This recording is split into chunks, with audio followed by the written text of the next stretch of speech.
So Scoob was released digitally, the second animated movie to do that this year, and it's the newest movie from Warner Brothers Animation. I was interested in this movie not because it was a Scooby-Doo movie, but it seemed like it was going to be a Hanna-Barbera movie. Since from what we could tell from the trailers, they were introducing a bunch of other Hanna-Barbera characters, like the Blue Falcon, Dino Mutt, Captain Caveman, Dick Dastardly, so it seemed like Warner Brothers was trying to make this Hanna-Barbera cinematic universe type thing. I'm not the biggest fan of Scooby-Doo. I did grow up with it, and I watched a lot of the cartoons as a kid. And actually, recently, I watched through Mystery Incorporated, which is by far, like, the best Scooby-Doo iteration. In my opinion, at least. It was really fun.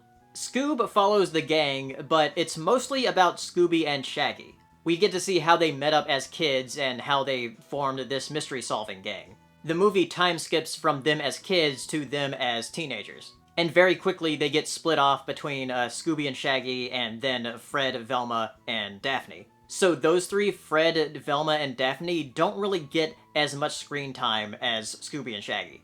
Or at least it felt like it, since Scooby and Shaggy's conflict that they're having is sort of the main point of the story. And to be honest, I think the conflict that they have is written poorly.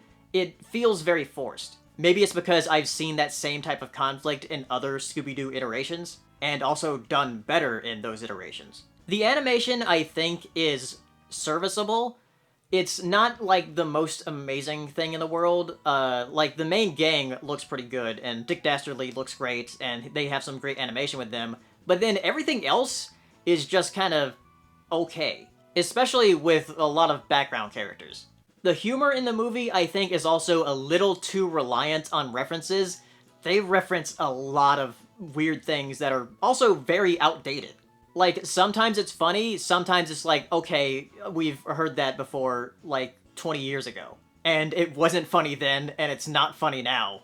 And there's also some current references that are also going to feel very dated in a few years. What I was hoping they would do a lot more is reference a lot of the Hanna-Barbera properties. Because if you look in the background and the set decoration, there are a lot of Easter eggs of Hanna-Barbera cartoons everywhere. It's pretty great.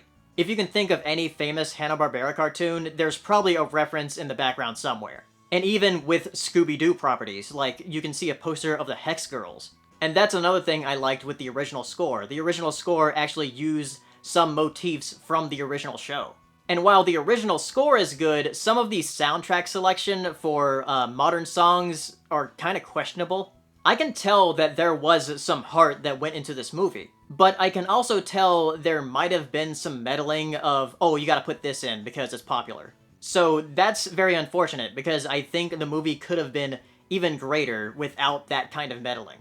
There's also the big elephant in the room of the fact that the voice actors here are not the legacy voice actors that have been voicing these characters for the past, like, 20 years or so. All except for Frank Welker as Scooby-Doo. And it is a bit hard to get past the voices in the beginning, but I eventually got used to them, but I still would have preferred the older voice actors. Even if I think the writing and some of the dialogue in the movie isn't the greatest. The movie does go into a very interesting and supernatural direction, which a lot of Scooby-Doo iterations have gone to in the past, but I think it could have been executed a bit better. Like, for the way that Mystery Incorporated ended, I was thinking a lot about that while watching the end of this movie, but I just think Mystery Incorporated just did it, like, so much better. I don't think the movie is bad at all. I think it's just okay, and I think there is a bit of missed potential here. If you're a fan of Scooby-Doo and Hanna-Barbera, you'll probably get some enjoyment out of it just for some of those references to older Hanna-Barbera stuff. I just think there could have been so much more. So if you have seen Scoob, tell me down in the comments, and I'll see you next time. Bye!